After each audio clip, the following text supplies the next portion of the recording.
우리 특히 이 청년들은 이제 알겠지만 저희 집에 TV가 좀 많이 큽니다.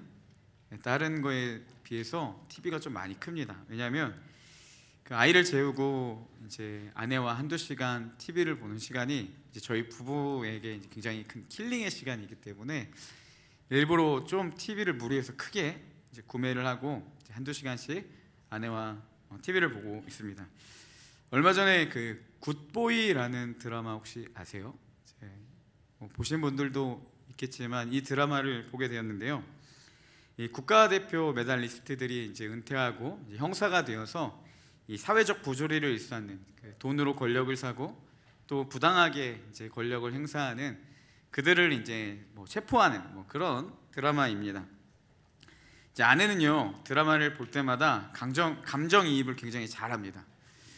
그래서 이제 어느 날은 이제 한 번은 이 주인공이 죽게 될 위기가 이제 찾아오게 됐어요. 이제 아내가 긴장을 하면서 여보 어떡해? 이렇게 묻는 거예요. 그래서 긴장한 아내를 보며 제가 상냥하게 이렇게 대답을 해줬습니다. 여보 걱정하지 마. 아직 회차가 많이 남았지. 주인공은 절대 죽지 않아. 제 대답에 아내가 긴장을 한껏 풀었습니다. 대신에 대문자 T 이러면서 한껏 짜증을 냈던 그런 일들이 있습니다. 재밌으라고 이야기를 했는데 생각보다 반응이 별로 좋지 않은 것 같아요. 왜 했을까 또 생각이 됩니다. 어찌됐건 여러분 그 인생을 살다 보면요 누구나 한 번쯤은 이런 위기나 어려운 고난의 시간들을 찾아오게 됩니다.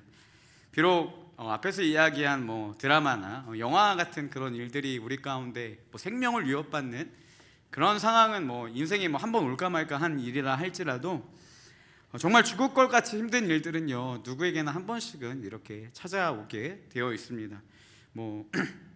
그때마다 우리가 늘 기억해야 될 한 가지가 있습니다. 오늘 제목처럼요 여러분 주인공은 절대로 죽지 않습니다. 아무리 거대한 이 악의 세력이요 주인공을 죽이려고 달려들어도 마지막 그 씬이 올 때까지는 절대 주인공은 죽을 수가 없습니다. 왜냐하면 작가가요 이 주인공을 절대로 죽게 하지 않습니다. 여러분 만약에 1, 2회차에 벌써 죽어버린다면 그건 주인공이라 할 수가 없겠죠. 물론 다르게 풀어나가는 경우는 있겠지만요 그 어떤 강력한 악당이 등장한다 하더라도 작가의 펜 앞에서는요 그냥 무기력한 악당일 뿐입니다. 우리 삶도 이와 동일합니다. 어떤 고난이 오더라도요 때로는 이게 정말 끝이 났다 이런 절망이 우리 가운데 찾아온다 하더라도 우리는 절대 죽을 수 없는 이유가 무엇이겠습니까? 우리의 인생의 작가가 되시는 하나님께서 주인공 되는 우리를 결코 죽게 하지 않으신다라는 사실입니다. 우리 인생의 작가, 드라마 작가이신 이 전능하신 하나님 앞에 어떤 위기가 오더라도 어떤 절망이 찾아오더라도 그것들은요 그저 무기력할 따름이라는 사실입니다. 사도 바울도요 이런 하나님의 관점으로 고린도전서 10장 13절에서 이렇게 고백했습니다. 잘 아시는 말씀인데 우리 같이 한번 읽어봤으면 좋겠습니다. 함께 읽겠습니다.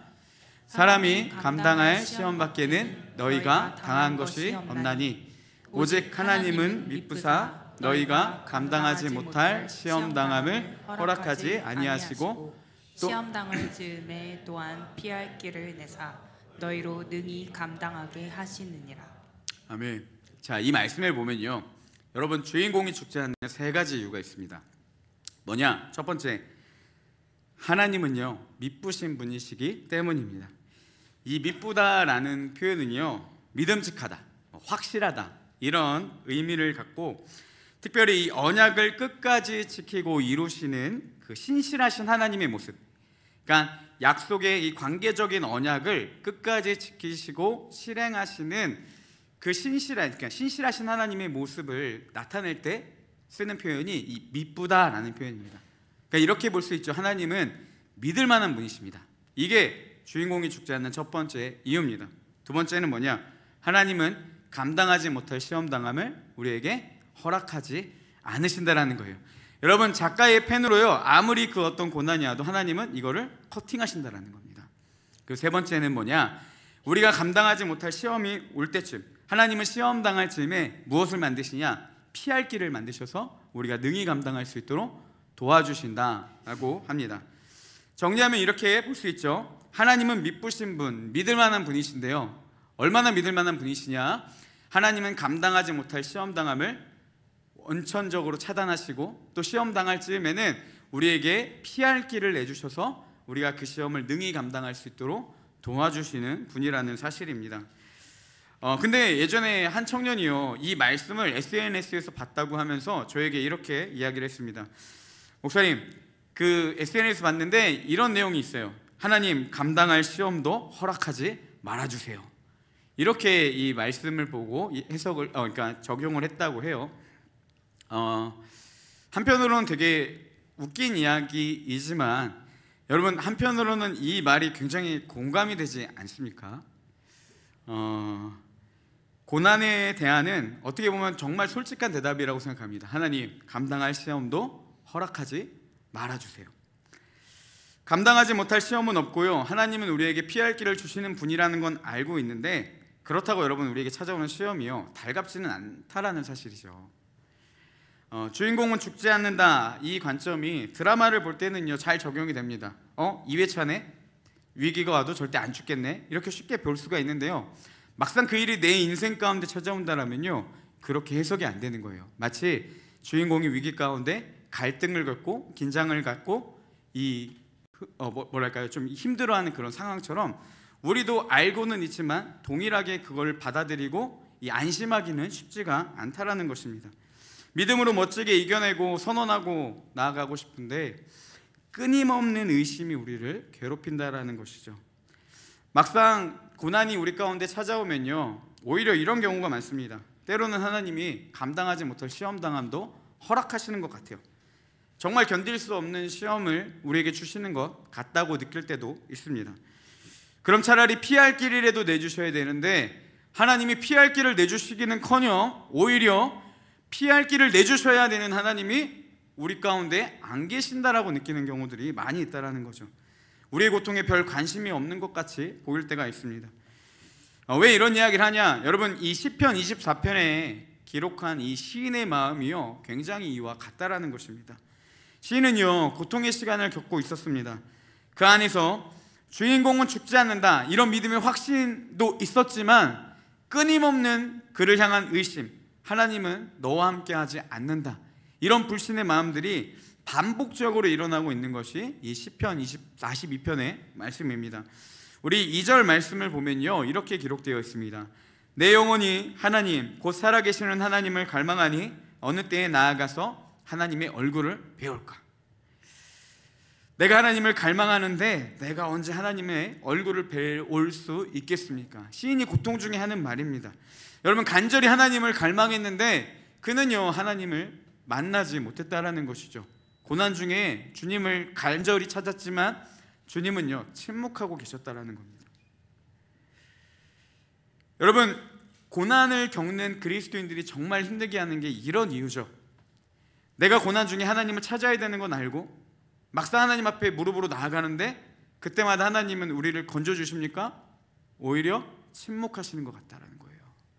나와 함께 하지 않는 것 같아요. 분명히 하나님이 좋은 분이시라는 인식은 있습니다. 기도를 해야 된다라는 우리가 믿음의 어느 정도 확신도 갖고 있어요. 근데 막상 내 삶에서 그걸 적용해 보면 여러분, 그 하나님이 바로 경험이 됩니까? 오히려 하나님이 나와 함께 하지 않는 것 같고 고난 중에 하나님은 좋으신 분이 아닌 것 같습니다. 언제 도와줄지도 모르고 어떻게 도와줄지도 모르는 그 하나님을 향해 그럼에도 믿음으로 끝까지 버티고 인내해야 된다? 다른 사람에게 이렇게 쉽게 말할 수는 있어도요 내 삶에서 그게 적용하는 게 쉬운 일은 아니라는 거예요. 막상 겪어보면요 이 일이 쉽지가 않습니다. 시인은 계속해서 자신의 괴로움을 호소합니다. 3절 말씀에도 보니까 사람들이 종일 내게 하는 말이 하나님이 어디 있느냐 하오니 내 눈물이 주야로 내 음식이 되었도다. 여러분, 자신이 간절히 하나님을 찾는데요 고난 중에 하나님이 안 계신 것 같아요. 침묵하세요.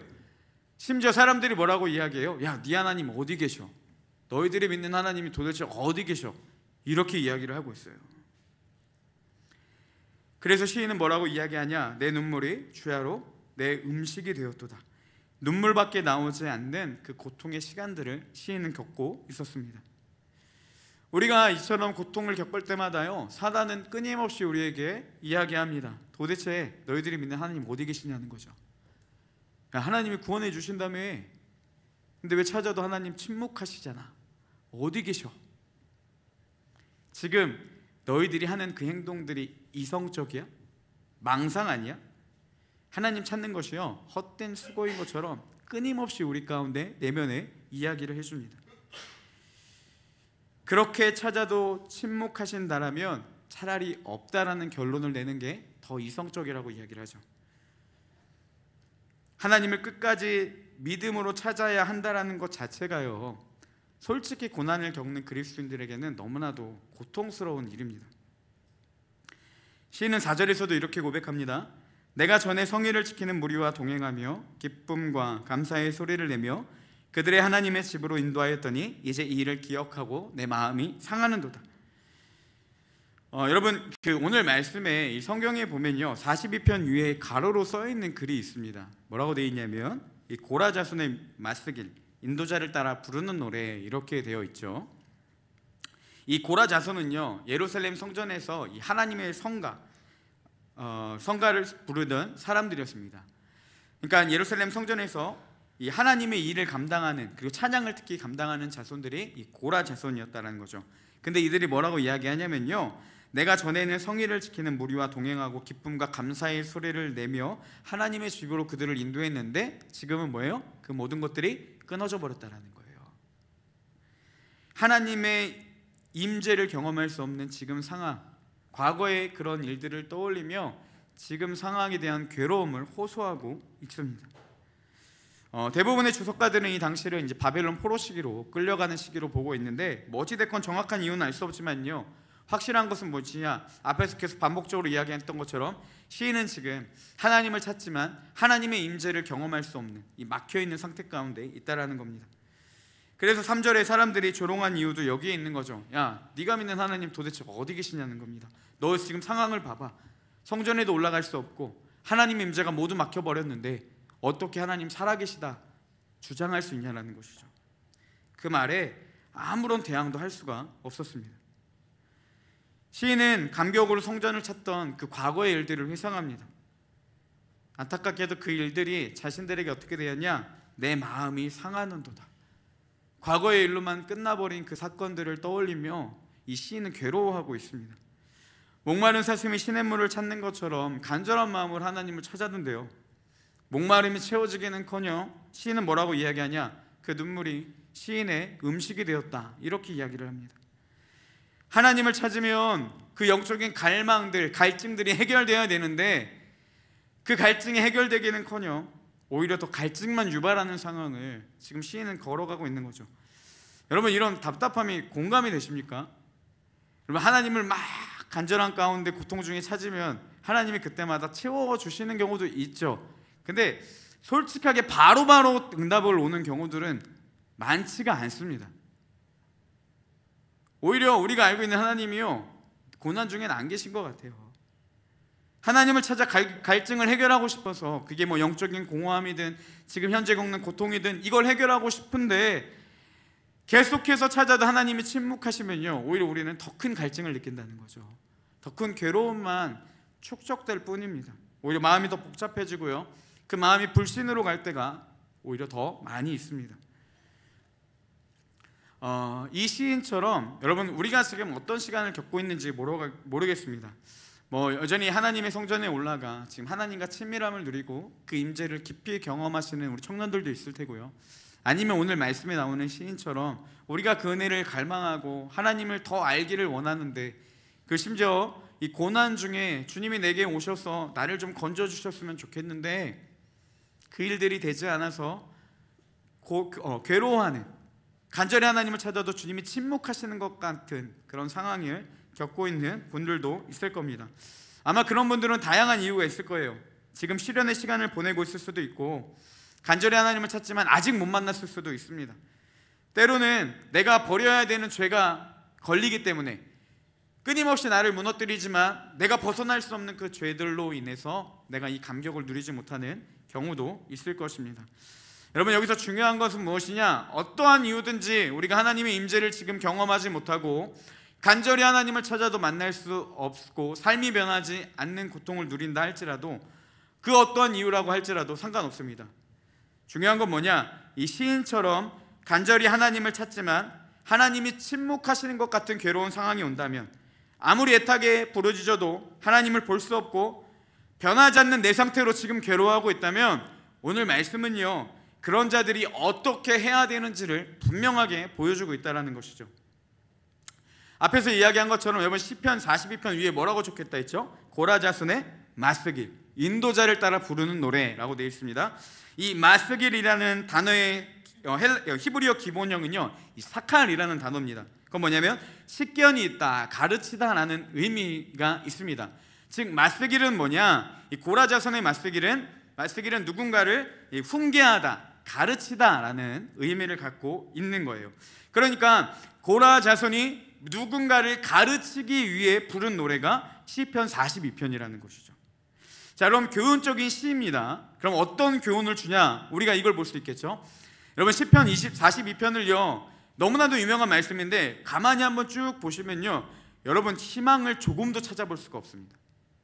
자, 시인이요, 고통 중에 하나님을 찾잖아요. 거기서 그럼 하나님을 만나서 기쁨을 노래하는 구절이 한 구절도 없습니다. 선언하지만 다시 괴로워하고, 선언하지만 다시 괴로워하고, 믿음으로 선언하고 하나님은 역사하지 않으시고 끝이 납니다. 그러면 이 말씀이요, 어떻게 고라자손이 우리에게 교훈을 주고 훈계를 하기 위한 노래라는 것이죠. 도대체 무엇을 우리에게 이야기해주고 싶냐라는 것입니다. 그 답이요, 5절에 나와 있습니다. 우리 5절 말씀은 우리 한 목소리로 같이 읽겠습니다.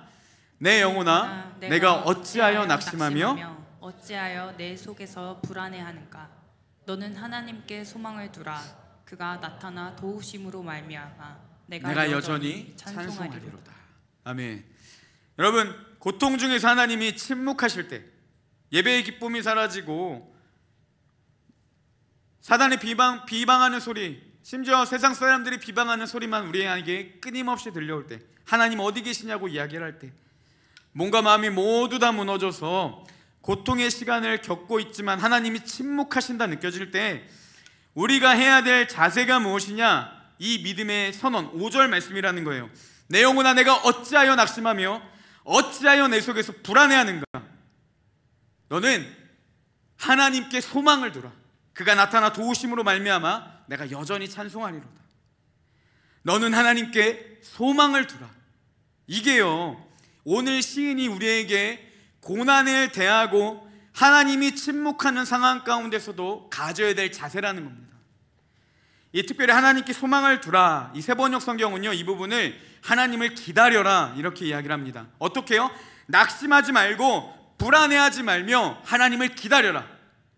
하나님의 도우심으로 말미암아 여전히 찬양하라, 이렇게 이야기를 하는 겁니다.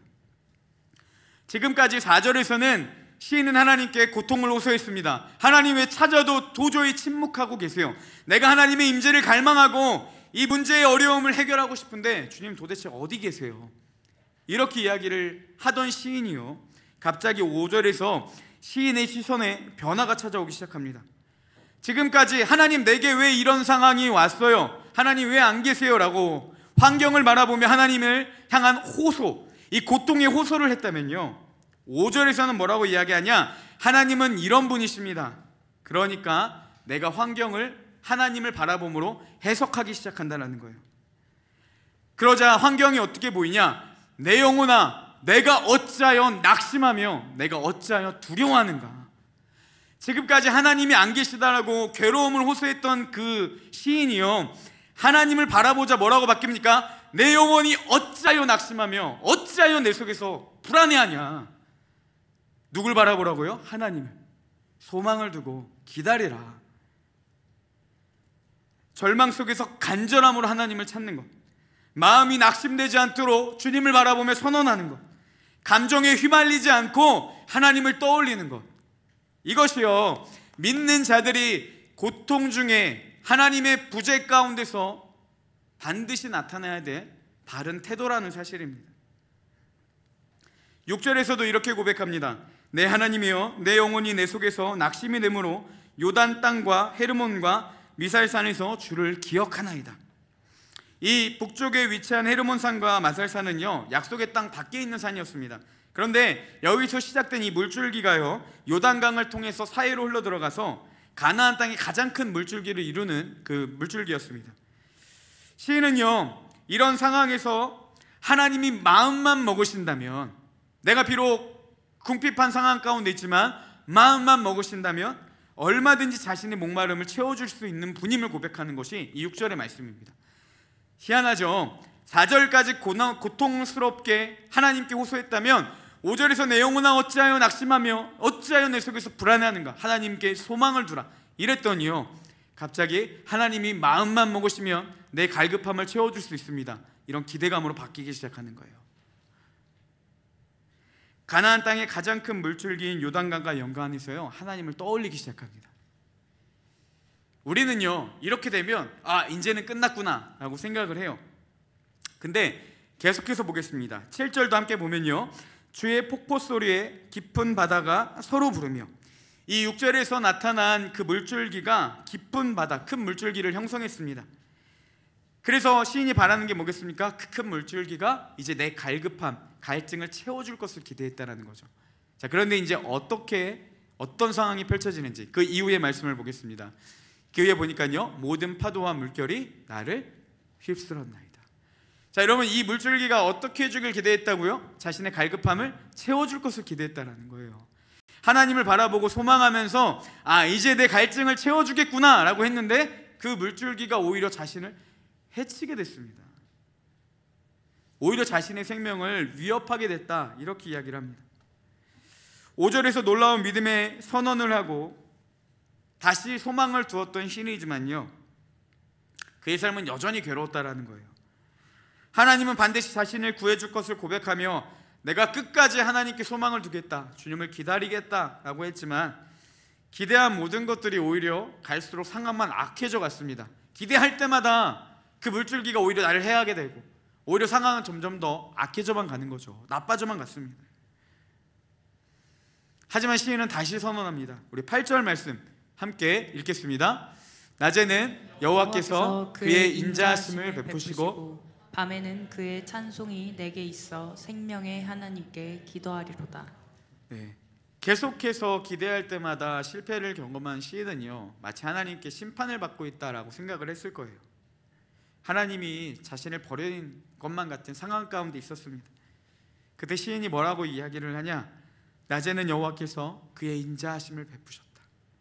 내가 하나님과 함께하는 그때 주님은 어떤 분이셨냐? 나에게 인자하심을 베푸시는 분, 여전히 나를 사랑하시는 분임을 떠올리며 고백하고 있습니다. 기대했던 물줄기가 시인을 해하려고 했지만요, 시인은 뭐라고 얘기하냐? 그렇지만 낮에는 하나님이 인자하심을 베푸시는 분이셨어. 나를 여전히 사랑하시는 분이셔. 여러분, 이 의심이 들어올 때마다 계속 떠올리는 게 무엇입니까? 하나님의 일하심을 떠올리고 하나님의 어떠한 분이신지를 떠올리는 거예요. 이 성경에 보면요, 하나님에 대한 여러 가지 표현, 히브리어 표현들이 있는데, 특별히 이 42편에 나타나는 그 표현 중에 가장 많은 표현이 이 엘로힘이라는 표현입니다. 엘로힘은 보통 어떨 때 쓰냐? 이 전능하신 하나님, 창조주 되시는 하나님을 강조할 때 쓰는 표현이 이 엘로힘이라는 단어입니다. 그런데 단 한 번 이 여호와라는 표현을 사용하는 문구가 있는데요, 바로 오늘 방금 읽었던 8절 말씀입니다. 이 여호와라는 표현은 언제 쓰는 표현이냐? 언약적인 관계를 나타낼 때 보통 쓰는 표현이 이 여호와 하나님입니다. 그러니까 하나님과 우리 사이의 관계를 강조할 때 쓰는 표현이 여호와라는 단어예요. 지금 시인이요, 자신이 기대한 그 물줄기가 오히려 해할 것 같은 상황이었어요. 기대할 때마다 마음이 무너져 내리는 상황이에요. 그때 그가 떠올렸던 게 뭡니까? 낮에는 여호와께서, 나와 이 관계를 맺으신 언약적 관계에 있는 하나님께서 여전히 나를 사랑하시는 것, 그 하나님을 강조하며 나는 여전히 하나님과 깊은 친밀함 가운데 있는 존재임을 고백한다라는 거예요. 상황을 보면서 하나님이 어떠하심을 고백하는 게 아니라, 하나님은 이런 분이시야, 상황을 뛰어넘어 하나님의 성품과 그분이 어떠한 분이신지를 고백하기 시작한다는 거예요. 낮에는 여호와께서 그의 인자하심을 베푸시고 하나님이 자신을 얼마나 사랑하시는 분이신지 하나님과 함께했던 그 낮, 그때를 떠올리며 여호와 하나님, 나와 끊임없는 언어적 관계 속에 나를 벌대로 버리지 않으시는 하나님을 떠올리기 시작했다는 겁니다. 그러자 믿음으로 나아갈 수 있는 힘이 주어지는 거예요. 그래서 뭐라고 이야기합니까? 밤에는 그의 찬송이 내게 있어 생명의 하나님께 내가 기도하리이다. 다시 하나님을 기다리며 밤이지만 내가 그 하나님께 기도하겠다라고 믿음의 선언이 나타나는 겁니다. 여러분, 희한한 게 뭡니까? 하나님을 떠올릴 때마다 하나님은 여전히 나를 버린 것만 같은 상황이었지만 그때마다 하나님을 떠올리면서 어떻게 나아가니까 믿음의 선언들이 이어지고 있는 거예요. 환경은 자꾸만 꼬여져 가지만 시인이 끝까지 했던 건 뭐냐? 그렇지만 하나님은 이런 분이셔. 그러자 밤에는 그의 찬송이 여전히 내게 있어서 내가 하나님을 기도하겠다라고 고백을 할 수 있는 겁니다. 시인은요, 그렇지만 여전히 괴롭습니다. 9절에서 다시 탄식하죠. 내 반석이신 하나님께 말하기를 어찌하여 나를 잊으셨나이까. 여러분, 믿음의 선언을 했는데 문제는 뭐냐? 또 힘든 거예요. 주인공은 절대 죽지 않는 걸 우리가 아는데요, 하나님은 감당하지 못할 시험당함을 허락지 않으시는 분임을 아는데, 피할 길을 주시는 분임을 아는데, 고통을 통해서 우리를 성숙하게 하시는 분임을 아는데 여전히 지울 수 없는 그 의심이 뭐겠습니까? 하나님, 근데 왜 이렇게 나를 버려두는 것만 같은 상황이 내게 펼쳐지냐는 거예요. 내가 어찌하여 원수의 압제로 말미암아 슬프게 다니게 하니까. 이 아무리 믿음으로 선언해도요, 자신이 지을 수 없는 문제, 주님 도대체 어디 계십니까? 이 고통 가운데 왜 나를 내버려 두십니까? 10절에도 이렇게 이야기를 하죠. 내 뼈를 찌르는 칼같이 내 대적이 나를 비방하여 늘 내게 말하기를 내 하나님이 어디 있느냐 하도다. 상황만으로도 의심이 충분히 드는 상황인데요, 여러분, 사단은 우리를 가만히 두지 않는 거예요. 계속해서 뭐라고 이야기합니까? 야, 네가 믿는 하나님 도대체 어디냐는 거죠.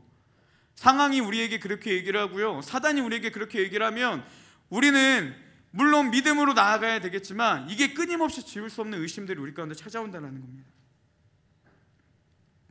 부정적인 생각이 다시 10절에서 찾아왔어요. 계속해서 믿음으로 선언했지만 다시 의심이 찾아오는 거예요. 그때 시인이 어떻게 반응합니까? 우리 11절 말씀, 여전히 끊임없이 하나님이 안 계신 것 같은 상황 가운데서 시인이 어떻게 고백을 하는지 우리 한 목소리로 함께 읽어보겠습니다. 내 영혼아, 내가 어찌하여 낙심하며 어찌하여 내 속에서 불안해하는가. 너는 하나님께 소망을 두라. 나는 그가 나타나 도우심으로 말미암아 내 하나님을 여전히 찬송하리로다. 여러분, 이 심정이 느껴지십니까? 내 영혼아, 다시 외치는 거예요. 어찌하여 낙심하며 어찌하여 내 속에서 불안해하냐. 왜 하나님이 안 계신다라고 생각을 하고 왜 압제 속에서 하나님이 침묵하시는 것 같다고 생각을 하냐. 너는 하나님께 소망을 두라. 그가 나타나 도우심으로 말미암아, 반드시 하나님이 나타나셔서 도우심으로 말미암아 내가 여전히 하나님을 찬송할 것이다. 여러분, 그 상황에 계속해서 선언하는 거예요.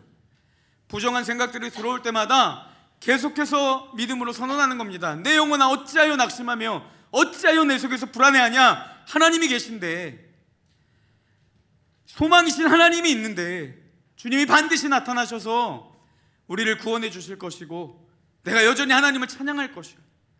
이렇게요, 부정적인 생각들이 올 때마다, 하나님이 없는 것 같은 상황이 올 때마다 시인은 믿음으로 끊임없이 선언하는 겁니다. 여러분, 인생에서 두 가지 해석 방법이 있습니다. 동일한 문제가 옵니다. 어떤 문제냐? 고난이 왔는데 해결이 안 되는 문제가 있습니다. 먼저 사단은요, 우리에게 이렇게 결론을 내립니다. 하나님이 너를 도와주지 않으셔서 그래. 어떤 문제가 찾아왔을 때요, 사단은 우리에게 어떤 결론을 주냐? 야, 하나님이 도와주지 않으니까 네가 그런 일을 겪는 거야. 하나님 찾아도 하나님 아무 말씀 안 하시잖아. 하나님이 너랑 함께 하지 않아서 그래. 그리고 이렇게 적용시켜버리죠. 그러니까 하나님은 없어. 하나님을 떠나. 불편한 상황 가운데 올 때마다 야, 그러니까 하나님은 그런 분이야. 하나님은 너에게 불편한 상황을 주시는 분이고 하나님은 너를 괴롭게 하는 분이야. 상황에 따라서 하나님을 판단하게 만들어 버립니다.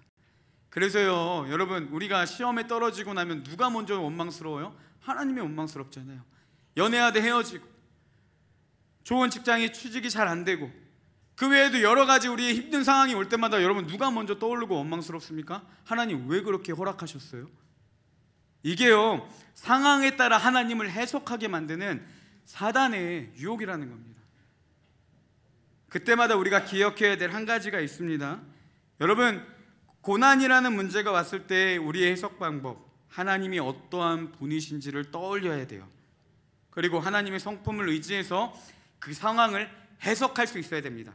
자, 두 가지 차이를 아시겠죠? 하나는 문제가 왔을 때 상황을 보며 하나님을 해석하는 해석이고, 또 하나는 뭐냐? 하나님을 떠올리며 고난이라 하더라도 하나님을 떠올리며 환경을 해석할 수 있어야 된다는 거죠. 그래서 이렇게 되겠죠. 고난이 왔는데 해결이 안 돼요. 그러면 어떻게 결론 낼 수 있냐? 그렇지만 하나님은 나를 사랑하시는 분이셔. 하나님을 떠올리기 시작하죠. 그러자 어떤 해석이 나타납니까? 하나님께 소망을 둘 수 있어. 하나님이 반드시 나를 구원해 주실 것이야.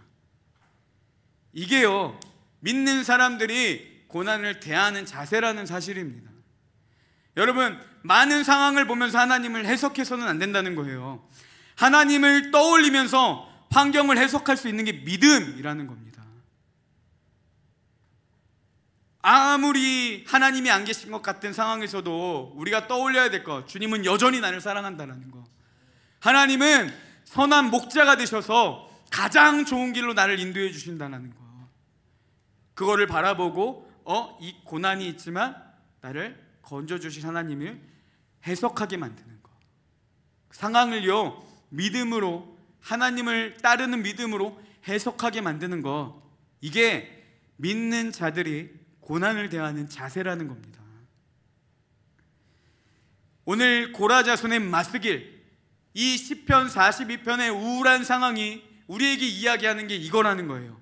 그리고요, 여러분, 믿음은 이거예요. 낮에 하나님을 찬양하는 게 믿음이 아니에요. 진짜 믿음은 고난이 왔을 때 하나님을 떠올리고 그 환경을 믿음으로 해석할 수 있는 능력, 이게 하나님을 향한 믿음이라는 겁니다. 많은 사람들이요, 자신이 하나님을 잘 믿고 있다고 착각해요. 그렇지만 진짜 믿음은 언제 나타나냐? 고난이 우리 가운데 찾아왔을 때, 정말 어려운 일들이 우리 가운데 왔을 때, 하나님의 부재가 경험되어질 때, 그때 내가 환경을, 하나님을 떠올리고 환경을 해석할 수 있는 믿음, 이게 진짜 믿음이라는 사실입니다. 여러분, 하나님의 하나님 되심을 붙드셔야 한다는 거예요. 그리고 간절함으로 하나님께 나아갈 것을 이야기하는 것, 그것이 오늘 시편 42편의 말씀입니다. 1절에서 이렇게 이야기를 하죠. 사슴이 시냇물을 찾기에 갈급함같이, 목마른 사슴이 시냇물을 찾기에 갈급한 것처럼 시인은 하나님을 찾았다라고 이야기를 합니다. 내 영혼이 주를 찾기에 갈급하나이다. 이 영혼으로 번역된 히브리어 네페시는요, 이 삶, 생명이라는 뜻을 가지고 있습니다. 그러니까 시인은요, 온 마음 다해 하나님을 찾았다라는 거예요. 사슴이 갈급한 마음으로 시냇물을 찾는다, 이 표현은요, 되게 간절하게 찾았구나, 우리가 여러분 목마르면 물을 찾는 것처럼 그렇게 간절함을 찾았구나, 이게 아니에요. 물을 찾지 못하면 죽을 수도 있는 상황이에요. 죽을 수 있는 상황에 간절함으로 시냇물을 찾는 것처럼 시인의 영혼이 하나님을 찾았다라는 겁니다.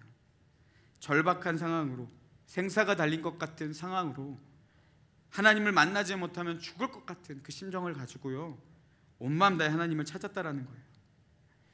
시인은 고통 중에서도 탄식하며 괴로움을 호소하면서도 간절히 하나님을 찾을 수 있었던 힘이 어디서부터 왔겠습니까? 5절의 선언과 믿음의 고백과 중간중간마다 의심이 들 때마다 하나님을 떠올리는 그 능력, 그것이 시인이 끝까지 하나님을 찾을 수 있는 힘이 되었다는 겁니다. 고난 중에 하나님이 안 계신 것 같지만 하나님을 향한 인심과 두려움의 마음이 우리를 사로잡을 때 주님이 어떠한 분이신지 떠올리기만 한다면, 그리고 그 주님이 내 삶에 여전히 존재하시는 분임을 우리가 선언하기만 한다면 하나님만이 내 인생의 구원자가 되신다는 사실이 깨달아지게 되고 삶이 해석이 되고 더 간절히 하나님을 찾을 수 있게 된다는 것입니다. 여러분, 간절함이라는 말이요, 열정을 다해서 눈물 콧물 흘리며 소리내어 기도하라는 말이 아닙니다. 아무것도 의지할 수 없는 상황이라 할지라도, 도저히 하나님이 믿어지지 않는 현실 속이서라도, 하나님을 원망하고 싶은 환경이 우리 가운데 계속해서 펼쳐질지라도 끝까지 간절히 하나님을 찾는 것, 끝까지 하나님을 부르는 것, 이것이 간절함이라는 겁니다.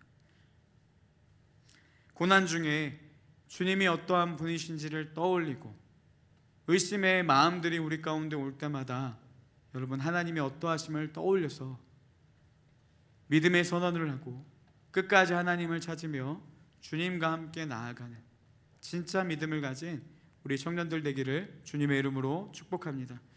우리 시간 함께 같이 찬양하며 기도하겠습니다. 여러분, 형통이라는 말이요, 고난이 없다, 모든 것이 편해진다 라는 말이 형통이 아닙니다. 형통이라는 말의 뜻은 뭐냐면요, 어려움이 오지 않는다가 아니라 어려움이 오더라도 이겨낼 수 있는 게 형통입니다. 하나님은 우리에게 어떤 축복을 주시냐, 고난이 오지 않는 축복이 아니라, 물론 감당하지 못할 시험당함을 허락하지 않으시지만 그 축복이 아니라요, 고난을 능히 이길 수 있는 형통함을 우리 가운데 주신다라는 거예요. 그걸 알면요, 하나님이 없는 것 같은 상황 가운데서도 우리가 하나님을 찾을 수 있습니다. 이게 믿음이에요. 예배 가운데 막 기도할 때마다 마음에 뜨거움이 있는 것, 예배 잘 드리고 교회에서 많이 봉사하는 것, 수련회 때 뭐 2-3시간씩 기도하는 것, 이거 믿음 아니에요. 진짜 믿음은요, 그런 감동이 없을 때 하나님이 적용되는 거.